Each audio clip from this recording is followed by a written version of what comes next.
The scholarship letter had creased and unfolded so many times that it was beginning to tear along the fold lines. I had read it no fewer than 40 times since it arrived, sometimes at 2 in the morning when sleep refused me, sometimes on the crowded bus with my worn backpack pressed against my knees, the words running their familiar track through my mind. Full academic scholarship, Ashford University.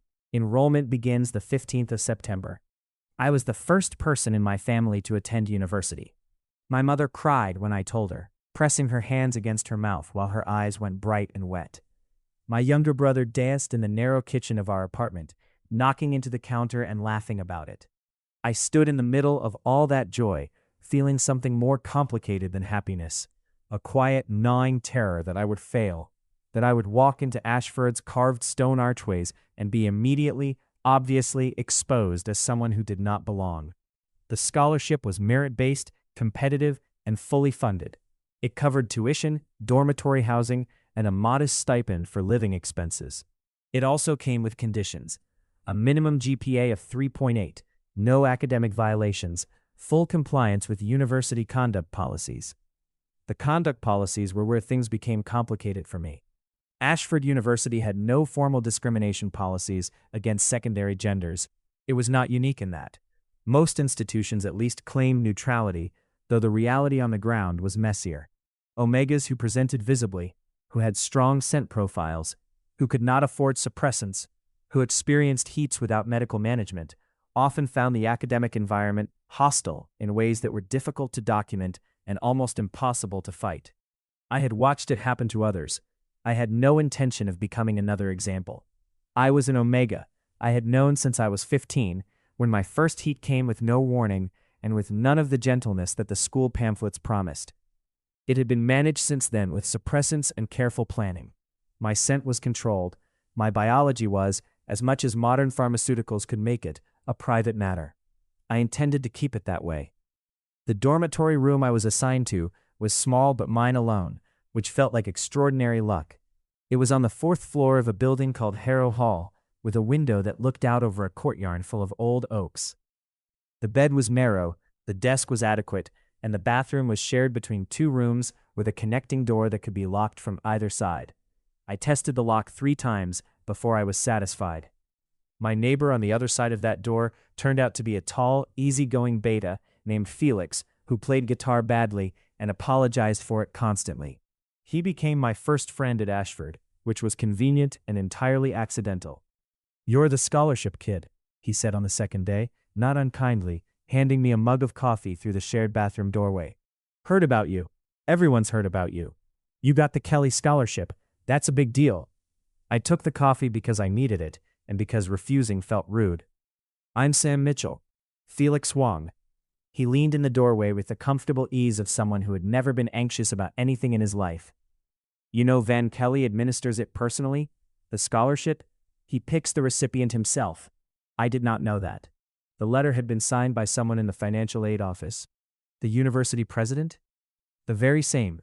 Word is he reviews every application personally, has some kind of personal investment in it. Felix shrugged.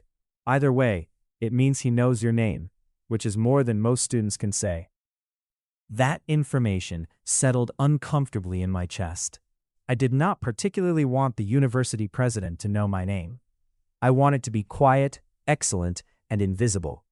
I wanted to graduate with honors and disappear into a career that would support my family. Being noticed was not part of the plan.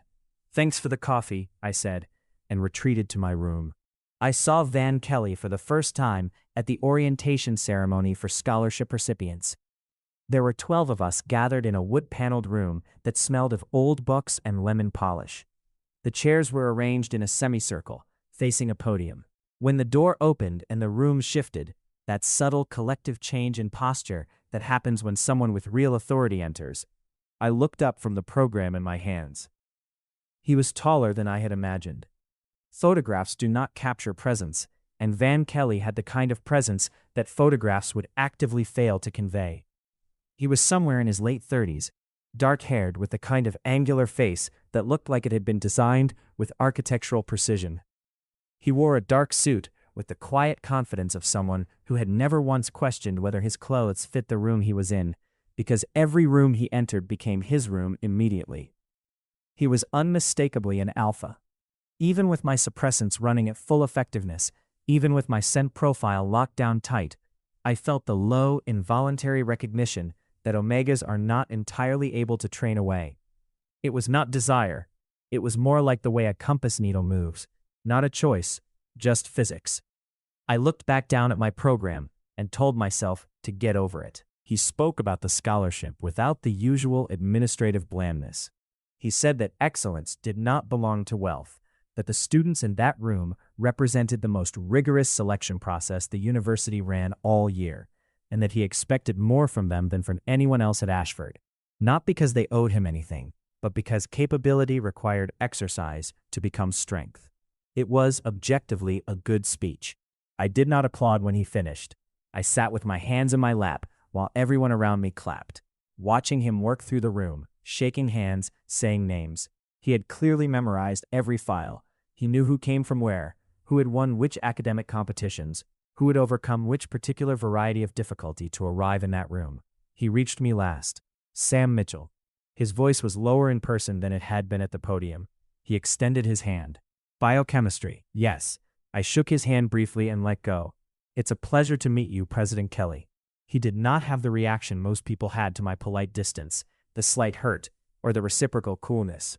He simply looked at me with dark eyes that had the quality of genuine attention, the kind that is rare enough to be startling. Your application essay on enzyme inhibition was the best piece of scientific writing I've read from an undergraduate candidate in 6 years, he said. You have an unusual mind. I held his gaze and did not let myself be charmed. Thank you. A corner of his mouth moved, not quite a smile. You're welcome. He moved on. I breathed slowly and told myself that the warmth in my chest was simply the room's poor ventilation. By October, I had established a routine that left little room for chaos. Classes from 8 to 2, lab work from 3 to 6, dinner from the dining hall at 6:30, studying until midnight. My grades were not just maintaining the scholarship requirement, they were exceptional by any standard. My biochemistry professor had already asked if I was interested in joining her research lab in the spring semester. My statistics professor had suggested I consider a minor. The stipend, however, was a problem. It was generous by scholarship standards. It was not generous enough by the standards of being a human being who needed to replace a broken laptop, send money home when my mother's hours were cut, and occasionally purchase textbooks that the library's single copy was always checked out of. I did not complain about this.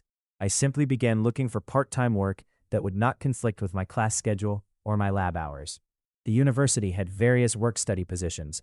Most of them paid minimally and involved food service or campus maintenance, which were fine options that I had no particular objection to, except that their hours overlapped with my lab schedule. There was one position listed that I almost skipped past. Administrative assistant, office of the university president, flexible scheduling, 15 hours per week. Priority given to scholarship recipients. I stared at it for a long time. Then I applied, because I needed the money and because I was perhaps not as sensible as I liked to believe. The president's suite occupied the entire top floor of Ashford's oldest administrative building, a structure with narrow windows and radiators that clanked through the night like restless ghosts. The outer office was managed by a formidable woman named Margaret, who had worked for the university for longer than the current building's plumbing had been operational, and who assessed me on my first day with the focused efficiency of someone cataloging an inventory item. You're the biochemistry scholarship student, she said, which seemed to be how everyone at Ashford identified me. Margaret Osei. You'll work Tuesday and Thursday afternoons and Saturday mornings. You'll handle correspondence routing, filing, calendar coordination for the events I don't manage, and whatever administrative overflow lands on my desk. She handed me a badge. The president works long hours. You may see him in passing. You are not to disturb him unless I specifically instruct you to. The building is on fire, where someone is actively dying. Understood. Any questions? Where are the coffee supplies? She almost smiled. Second cabinet from the left. The president takes his black, no sugar. You'll learn what everyone takes. It matters more than people admit. I learned it. I learned everything quickly, because that was what I did. Within 3 weeks, I could route correspondence with my eyes closed, anticipate which committee reports needed to be cross-referenced, and navigate the complicated ecology of interdepartmental politics that flowed through the office's email system like a slow, treacherous river. Van Kelly, true to Margaret's description, worked hours that suggested he either did not sleep or had a very complicated relationship with rest. He arrived before I did on Tuesday mornings. He was always still there when I left on Thursday evenings. He was polite in the focused, economical way of someone whose attention was a finite resource managed carefully. Good morning, thank you. The Harrington report needs to be cross-referenced with last quarter's budget before the board meeting. He did not treat me differently because I was his scholarship student. He did not treat me differently because I was young or clearly less socially at ease than Margaret, or that I sometimes had chalk on my sleeve from the biochemistry lab. He treated me the way he treated everyone in that office, like a capable professional whose time and work had value. I found this unexpectedly difficult to deal with. I was accustomed to being either overlooked or underestimated, being treated as competent and worthy of respect by someone whose intelligence was obvious and whose standards were high, felt strange, like wearing a coat that fit perfectly, but that you kept expecting to discover was not actually yours. On a rainy Thursday in late October, I was working through a backlog of event correspondence when I reached a scheduling conflict so tangled it required me to consult 3 different calendars simultaneously. I was deep in the logic of it, muttering under my breath, when a voice behind me said, "The alumni gala and the board dinner are a week apart, not 2 days." I spun in my chair. Van Kelly was standing in the doorway between the outer office and his own, a coffee cup in hand, looking at my screen with the relaxed attention of someone who had solved problems like this 1,000 times. The alumni liaison sent a revised date. It came in this morning. It hasn't been updated in the main calendar yet. Ah. He came closer, setting his cup on the edge of my desk with the comfort of familiarity. May I? I turned the monitor slightly toward him. He leaned in to look, and I was abruptly, acutely aware of proximity, of how close he was, of the warmth that came off him, of the scent that suppressants could not entirely block from my awareness, even though my own scent was locked down. He smelled like something clean and deep, like winter air and dark wood. It was not fair, I thought distantly, that an alpha's natural scent could bypass pharmaceutical management, the way water finds cracks in stone. Move the alumni gala to the first weekend of December, he said, straightening. It'll conflict with the faculty senate meeting, but Margaret can negotiate that. Send a draft reschedule notice to the alumni office and copy the faculty senate coordinator. He picked up his coffee cup. Good catch on the revised date. It's my job to catch it. Yes, but catching things that are your job requires actually paying attention. He said it with the same quality of simple statement rather than compliment, and returned to his office. I turned back to my screen and spent a solid 90 seconds telling myself that my elevated heart rate was entirely attributable to having been startled. November came in cold and clear, and with it came the first small cracks in the careful system I had built. My suppressant prescription required a monthly refill. The campus health clinic dispensed it without drama. I had been on the same formulation for 4 years and it was routine. But the clinic ran low on my specific formulation in November. Supply chain issues. The nurse apologized, a known issue that should resolve within 3 weeks. 3 weeks was too long. My cycle, well managed and predictable for years, would be disrupted by even a brief gap. The nurse offered an alternative formulation, a different manufacturer's version of the same compound. She said it was essentially equivalent. She said most patients tolerated the switch without incident. I agreed because I did not have other options. For 2 weeks, the substitute worked fine. I went to class, worked in the lab, filed correspondence in the president's office, studied until midnight, and felt entirely in control. Then, on an evening in late November, while I was in the stacks of a university library looking for a reference text, it began as warmth, a flush along the back of my neck, quickly dismissed as the library's heating being overzealous. Then an ache in my joints, subtle enough to ignore. Then a disorientation that was harder to dismiss, a softening of focus, a flooding awareness of the sense in the room around me, the paper and dust and old bindings, and underneath them, the biological signatures of everyone nearby. I put my hand on the shelf and breathed. Not here, not now. An early heat, suppressed but not stopped, shifted and squeezed by the inconsistency in my medication. The rational part of my mind, still functional, ran through options with the cold efficiency of someone doing triage. My dormitory room was 20 minutes away. The medical center was closer.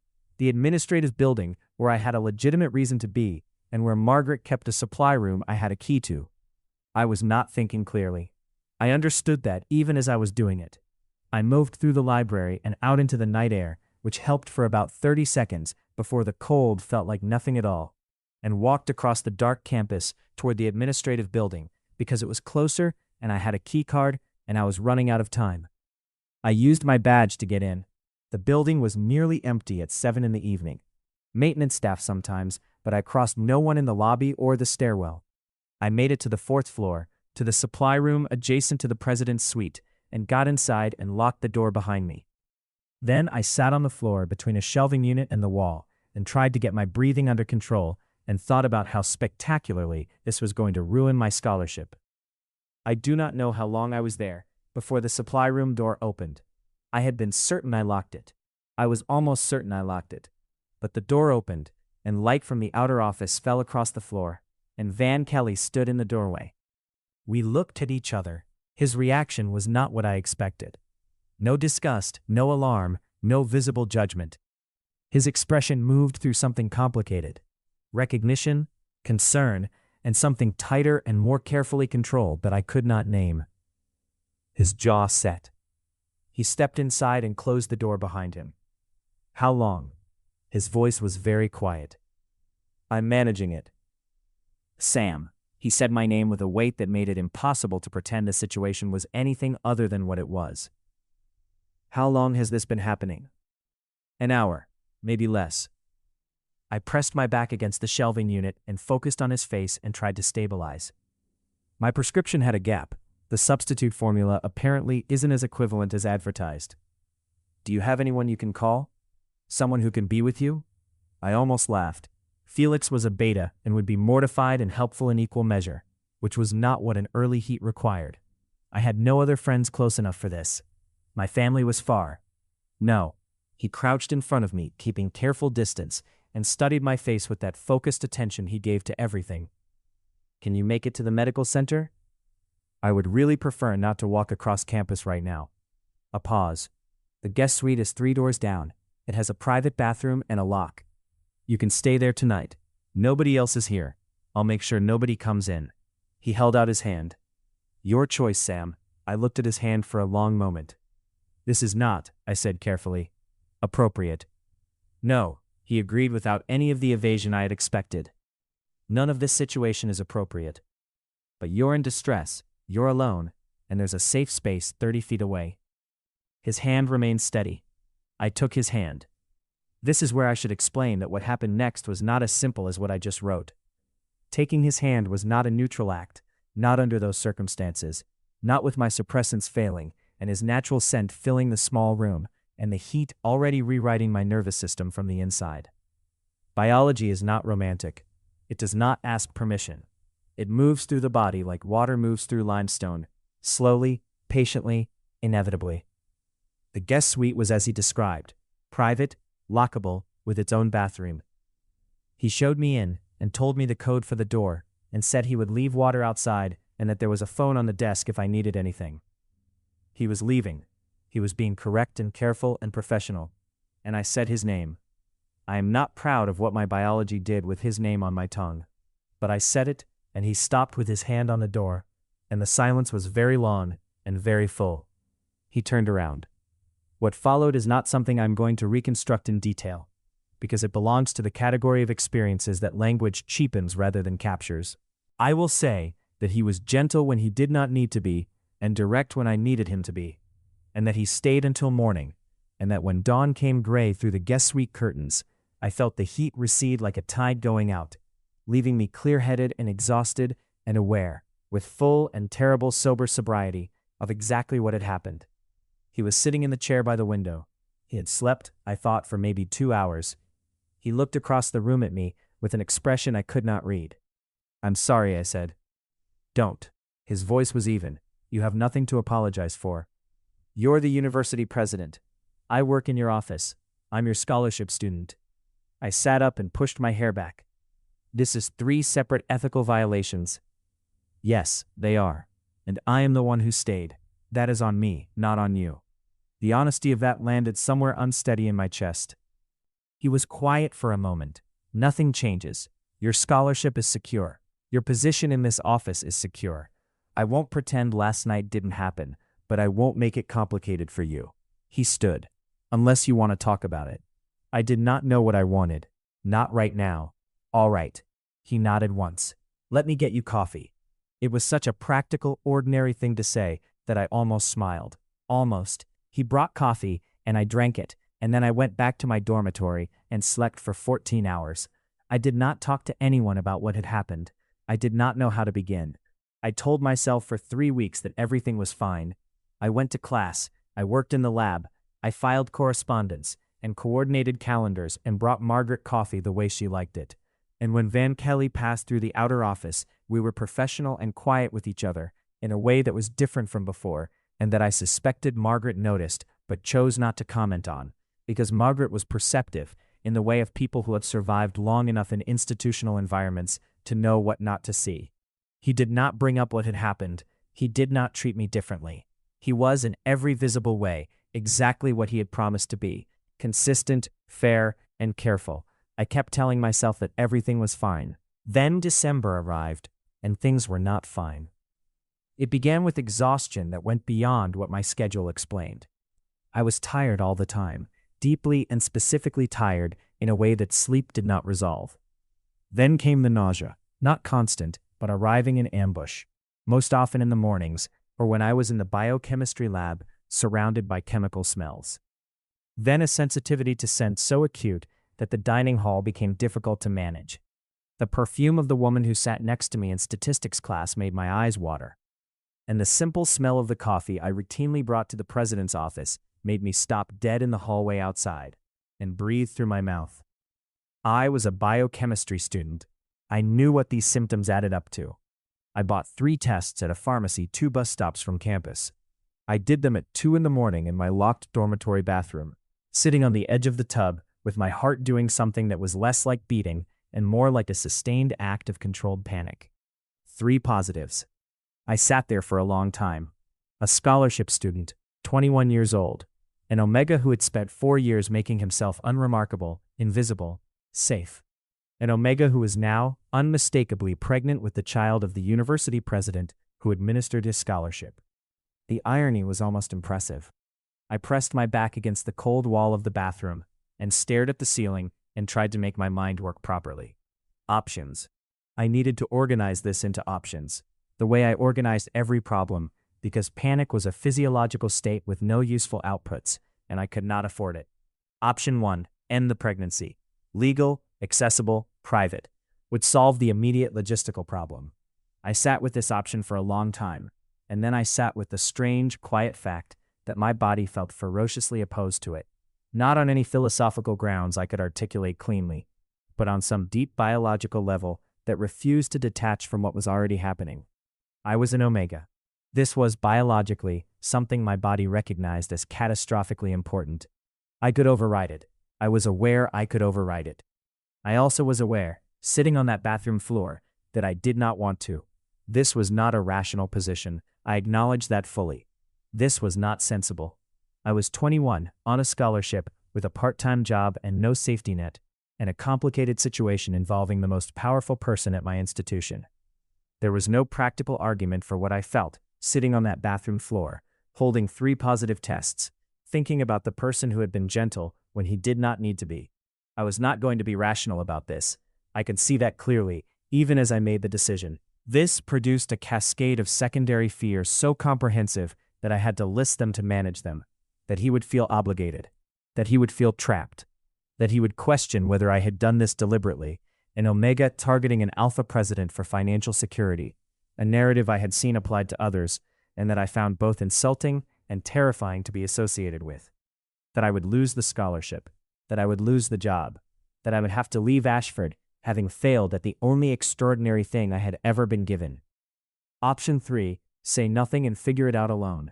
I had been figuring things out alone for most of my life. I was very good at it. The question was whether the scale of this particular problem exceeded my solo capacity. I thought it probably did, but I was not ready to face option 2. Not yet. Not tonight. I put the tests in a paper bag and put the bag in my backpack, and went to bed and did not sleep. And in the morning I called my mother and talked to her about nothing in particular for 40 minutes, because I needed to hear her voice, and because I could not yet tell her what I needed to tell her. I lasted 11 days. In those 11 days I ate crackers in my dormitory room to manage the nausea, wore a scarf in the lab because the chemical smells had become overwhelming, and continued to function with the mechanical determination of someone running on pure stubbornness. Felix noticed that I was pale and asked if I was sleeping. I told him I was fine. Margaret noticed that I was avoiding the coffee machine and gave me a sharp look that I managed not to flinch under. Van Kelly noticed too. Of course he did. On the 11th day, a Thursday, he stopped in the outer office at the end of the day when Margaret had already left.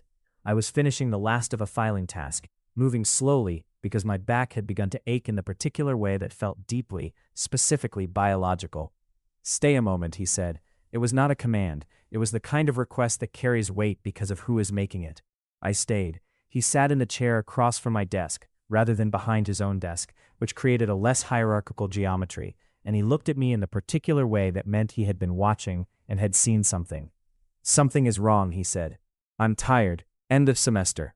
You've been avoiding the coffee for 2 weeks, you look like you're managing constant nausea, and you stopped wearing your usual scent product." He said it matter-of-factly, the way he said everything. "I'm not asking as your employer. I'm asking as someone who is concerned." I thought about deflecting.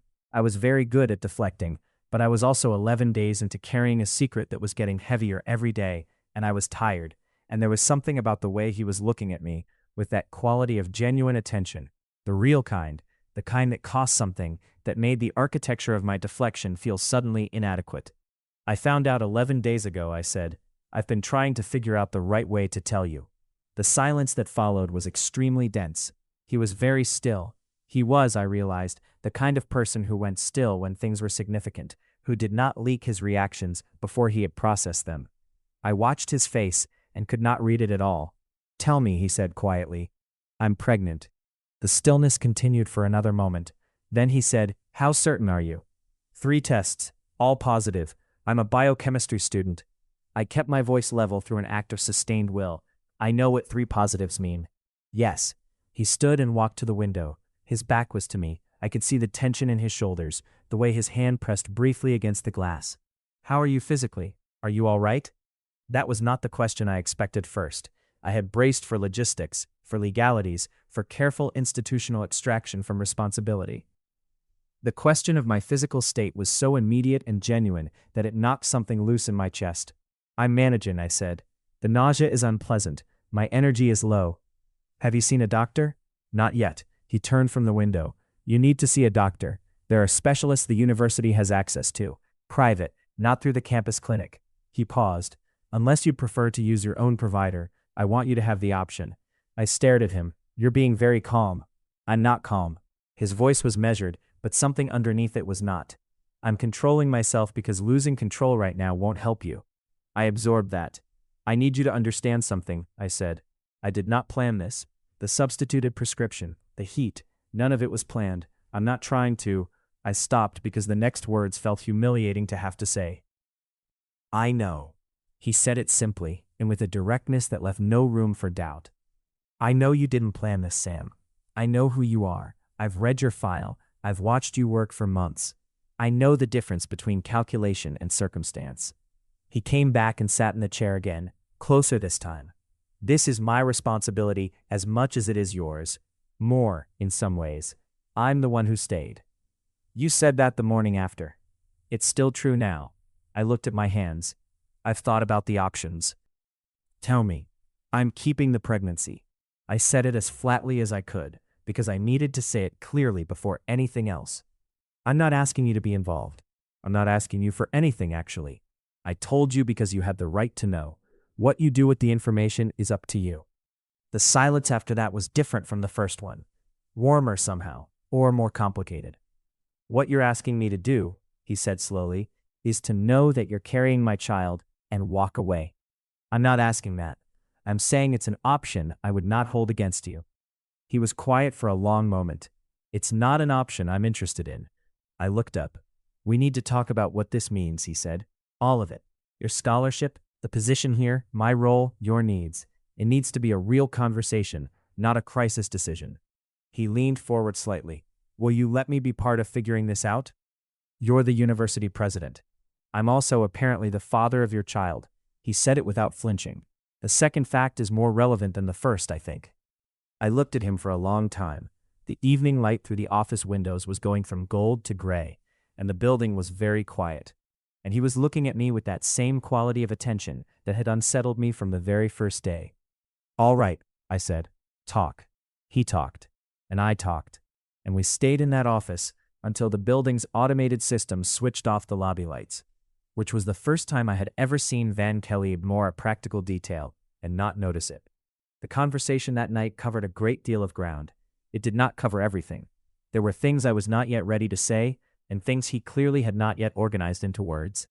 But we talked about the scholarship, which he told me was legally separate from any personal conduct, and which could not be revoked for anything that had happened, and about the position, and the fact that a pregnant Omega, working in the university president's office, was going to become visible and talked about eventually, and what we both thought about that.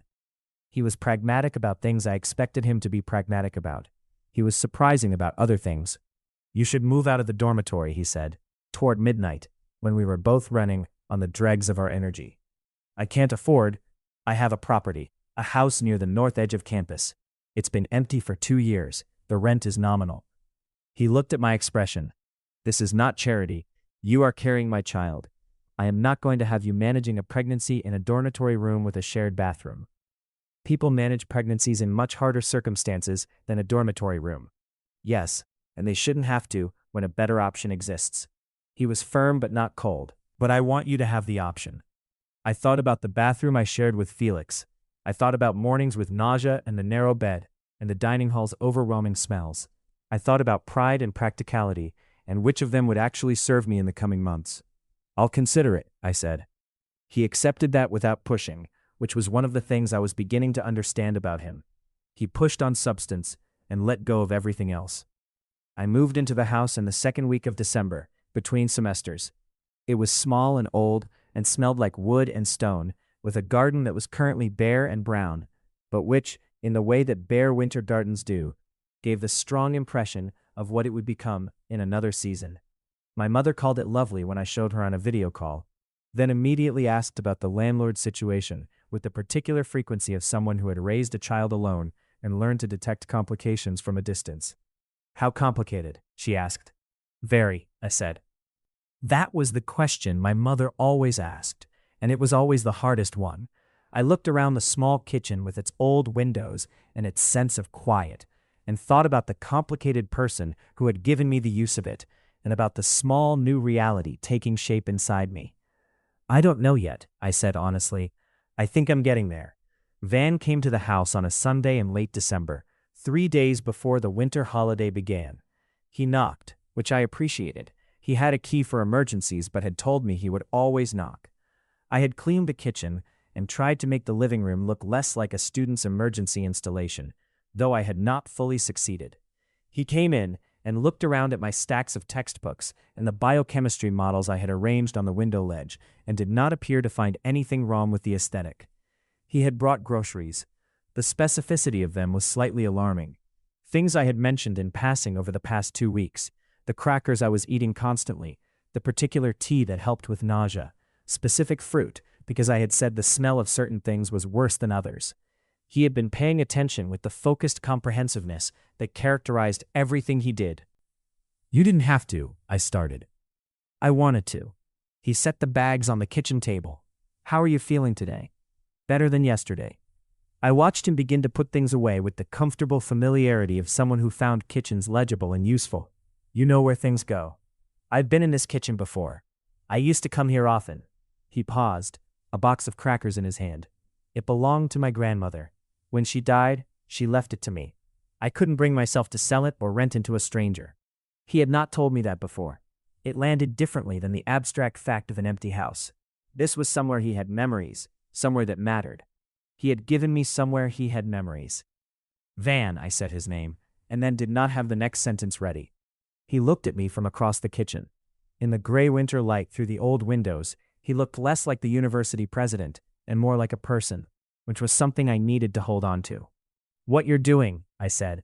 The house, the groceries, the doctor's appointments you've scheduled, the way you're handling all of this. I need to know if you're doing it because you feel obligated or because you want to. He set down the crackers and turned to face me fully. Those aren't mutually exclusive.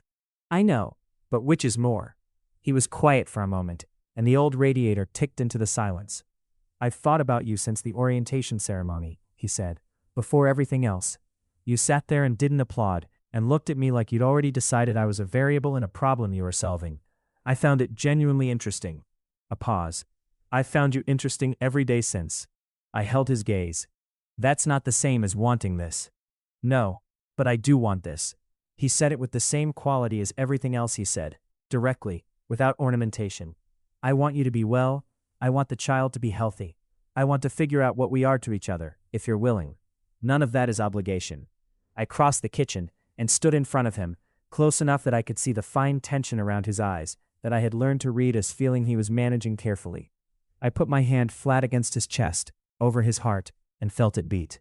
I'm scared, I said. I need you to know that. I'm not good at needing help, and I'm not good at trust, and I am 21 years old with a scholarship and a complicated situation, and I am genuinely terrified of getting this wrong. I know. His hand came up and covered mine, gently. I'm not 21, and I've had more time to build resources against fear, and I am still afraid of getting this wrong. His thumb moved across my knuckles. I think being afraid and doing it anyway is probably the right approach. I stayed there for a moment, feeling his heartbeat, steadying my own. Then, that's what we do. He did not make a grand gesture of it. He simply moved his hand to my shoulder and steered me toward the kitchen table and told me to sit down while he finished putting things away and made tea. And I sat and watched him move through the kitchen that used to be his grandmother's, and something that had been wound very tightly inside me began, slowly, to ease. The spring semester began with no announcement, because there was nothing to announce. I returned to classes and to the office, and if anyone thought anything of the fact that the scholarship student was no longer living in the dormitory, they did not say so to my face. The pregnancy was not yet showing in the middle of winter clothes. I had more time than I had initially thought to manage it quietly.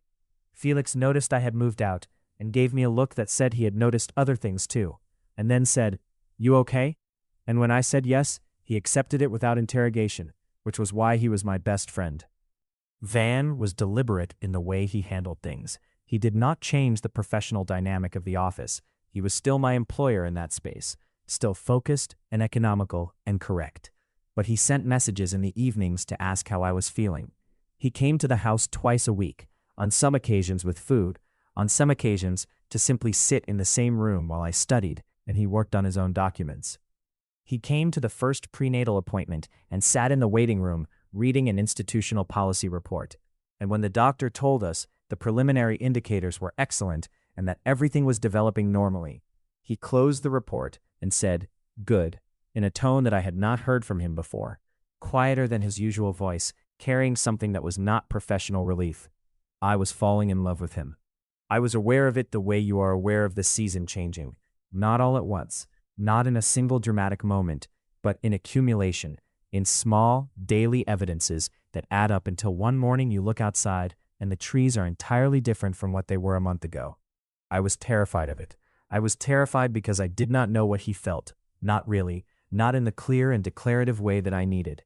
He was kind and present and careful, and he had said he wanted this, but wanting to be responsible and being in love were very different things, and I was not going to confuse them. I had built my entire life on not confusing them. I did not tell him what I was feeling.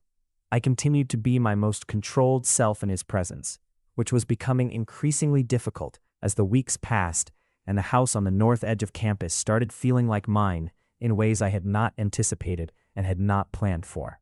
February brought a campus crisis that had nothing to do with us and everything to do with the institution, a budget dispute with the state funding committee, a public confrontation between two senior faculty members that found its way onto social media, and a protest organized by the Graduate Students Association over stipend rates.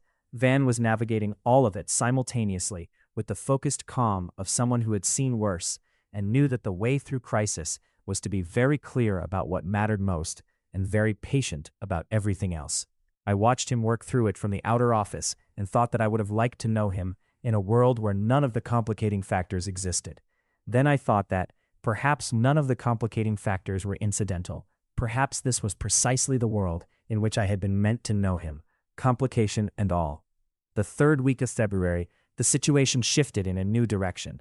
A member of the Board of Trustees, a woman named Hargreave, who had a reputation for institutional conservatism and a personal aversion to anything she categorized as impropriety, sent a formal inquiry to the office about reports she had heard. The inquiry was, on the surface, about the work-study program. The question it was actually asking was whether there was an inappropriate relationship between the president and a scholarship student. Margaret brought it to Van. I heard their voices through the office door, muffled but audible in tone. When the door opened, his expression was carefully neutral. "This is going to become public," he said, when we were alone. "I want you to be prepared for that." "I know. I had been waiting for it." "What are you going to do?" "I'm going to tell the truth." He said it as simply as he said everything. "I won't lie to the board. I won't minimize what happened or obscure my role in it. I will take full responsibility for the position I was in and the choices I made."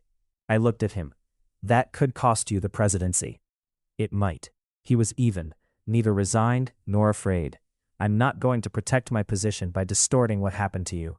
Something cracked open in my chest. I looked away and then looked back. "You should know," I said, and my voice was less controlled than I intended it to be, "that I'm not going to let them frame this as exploitation. What happened was not simple. What we are is not simple." He looked at me carefully. "What are we?" This was the question I had been circling for months. I had been waiting for him to ask it in a context where I could not deflect, and now he was asking it in a context where I could not deflect, and I understood that this was the moment where I either said the honest thing or retreated forever into the careful, controlled version of myself that had kept me safe and lonely for 21 years. I crossed the office and stood in front of him. "I'm in love with you," I said. "I've been trying not to be for months. It hasn't worked." The expression on his face was not surprise. It was something older and more complicated than surprise. Relief, I thought, and something that had been held under pressure for a long time and was now finally allowed to move. He put his hands on either side of my face, carefully, the way he did everything when it mattered. "I have been in love with you," he said, "since October, since the day you stood in the hallway outside this office and stopped because the coffee smell bothered you, and I watched you collect yourself with that particular stubbornness you have, and I thought that you were the most quietly remarkable person I had ever seen." I stared at him. "You said nothing for months. You were 21, pregnant, in a precarious institutional situation, and doing everything in your power to retain control of your own life." His thumbs moved gently against my temples. "I was not going to add the complication of my feelings until you were ready for them." I absorbed this. "That was both very respectful and incredibly frustrating," I said. Something genuinely warm moved through his expression. "I know. I'm sorry." "No, you're not." "No," he agreed. "I'm not." I closed the distance between us. The kiss was not desperate or dramatic. It was the kind of kiss that feels like recognition, like something that has been true for a long time being finally, simply, said out loud. The board meeting was formal, which I had expected, and difficult, which I had also expected, and shorter than either of us anticipated, which surprised us both. Van stood in front of the board and said exactly what he had told me he would say, the truth, clearly and without self-protective distortion. He said that a situation had developed that he had not sought and had not handled with the institutional caution it deserved, and that he accepted full responsibility for that. He said that the student involved had done nothing wrong, and that any institutional response that penalized them would be incorrect and would face legal challenge. He said that his personal position was secondary to the integrity of the institution's treatment of its students. Hargreave asked a series of sharp questions. He answered them without deflection. Another board member, an older man named Calloway who had been quiet throughout, asked what Van intended going forward. "To continue leading this institution as I have, to the best of my ability," Van said, "and to be a present and responsible partner to Sam Mitchell and to our child, whatever decisions this board makes." Calloway looked at him for a long time, then observed that in his experience the board had seen presidents try to hide things, and that the absence of evasion in this room was notable, and that he was inclined to address the situation as a private matter that had no bearing on Van's professional conduct record, which was exemplary by any measure. Hargreave objected. Calloway asked for a vote. Van retained his position, 4-2. He called me from the car afterward. He said, "It's done." And there was a quality to his voice that told me the steadiness had cost him more than he had shown in that room. "Come home," I said. I said it without thinking, and then realized what I had said. Home, as if the house with the garden and the old radiator and the biochemistry models on the window ledge was home for both of us now. A pause on the line, then quietly and with complete certainty, "I'm coming." Spring came to the garden in the way that spring comes everywhere, unannounced and suddenly total. The bare brown branches produced green almost overnight, and the flower beds that I had not known were flower beds revealed themselves in color. And I spent an afternoon, sitting on the back step in a sweater that was already too warm, watching it happen with the absorbed attention of someone discovering that the world still works the way it always has. My body was changing in ways that were daily and sometimes alarming, and often strange, and occasionally, quietly, wondrous. The child had begun to move, and the first time it happened, I had been alone in the kitchen, and I stood very still for a long moment, and then called Van because he had asked me specifically to tell him when it happened. He answered on the second ring, and I said, "Something moved," and there was a silence on the other end, and then he said, "I'm coming over." He arrived in 20 minutes, still in his work clothes, tie slightly loosened, and I took his hand without preamble and pressed it against the place where it had happened, and we stood in the kitchen, in the evening light, and waited together, and it happened again, and the expression on his face was one I had never seen before and did not have a word for, and knew I would remember for the rest of my life. He stayed that night. He stayed most nights now. We had not announced anything because we did not feel that anything required announcement. It was simply the accumulation of what we were, settling into form, the way water settles into the shape of whatever holds it. Felix asked me in the spring if I was happy. It was, he explained with complete seriousness, a question being tracked by multiple interested parties. "Are you conducting a survey?" I asked. "There's a betting pool," he said. "About what?" "About whether the university president would show up to finals week to carry your books." He held up a hand to forestall my response.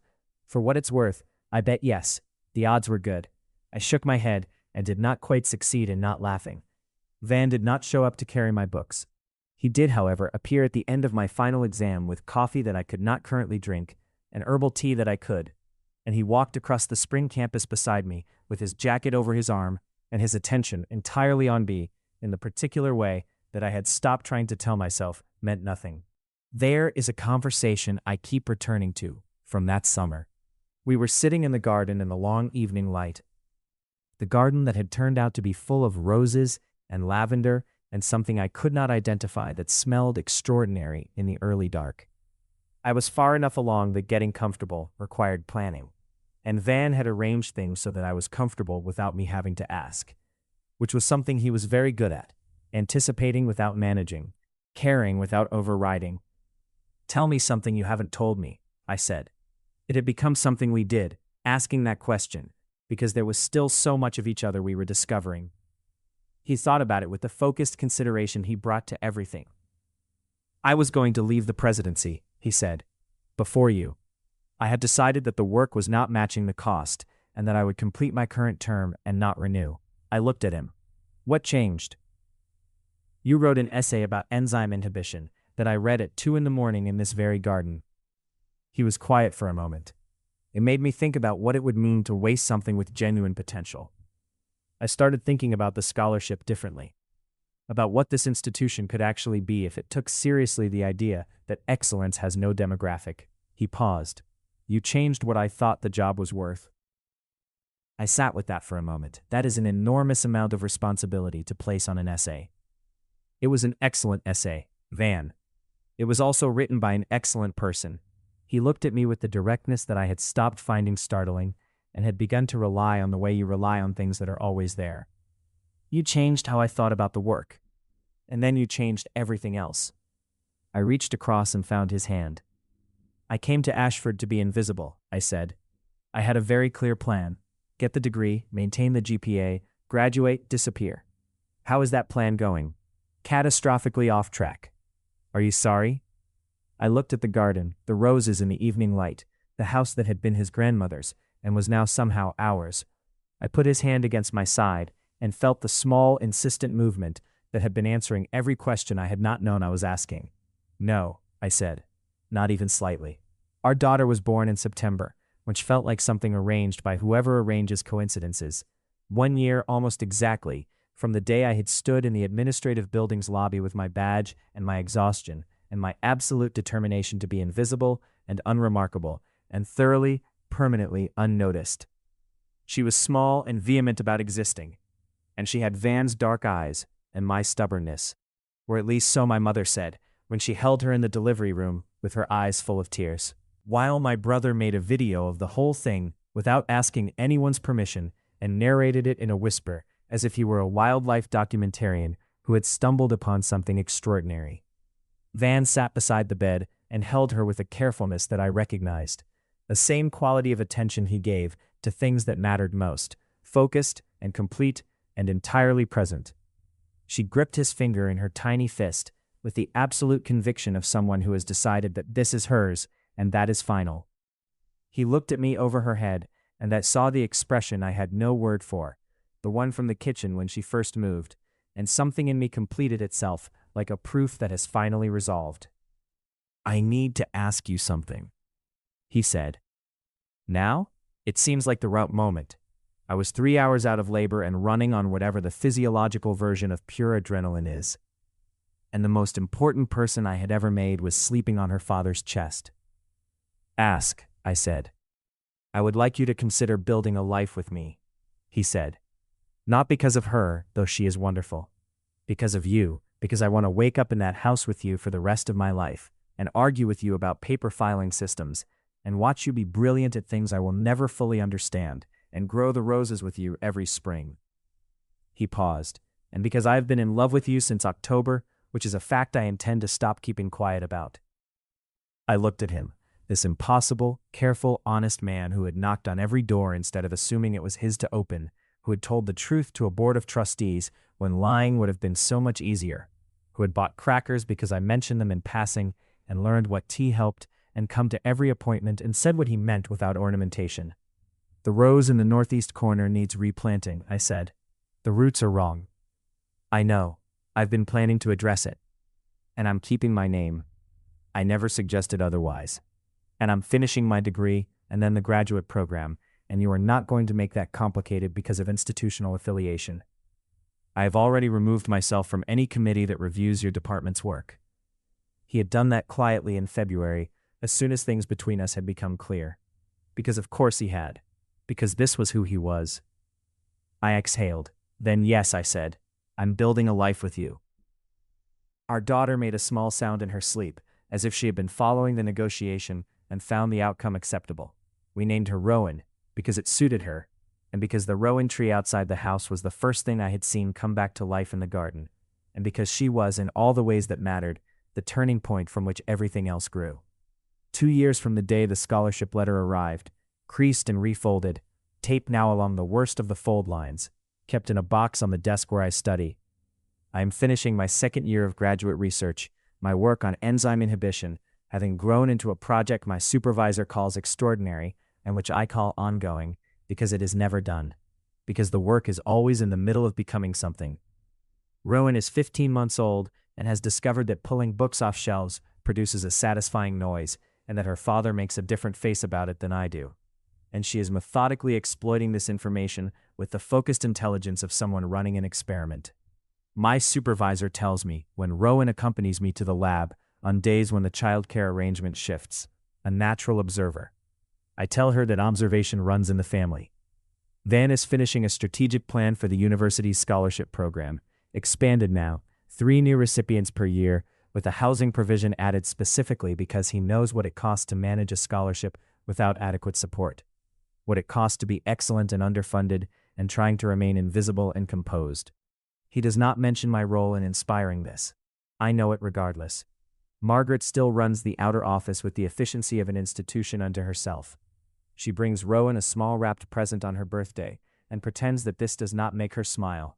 And she does not succeed at the pretending, and nobody mentions it. Felix won the betting pool. He bought everyone in Harrow Hall coffee with the winnings and texted me a photograph of the receipt as evidence. I was not surprised by any of this. We planted the rose in the northeast corner properly last spring, dug out the old roots, and reset it with the patience that roses require and that gardening teaches. It bloomed in June, deep red against the old stone of the house wall.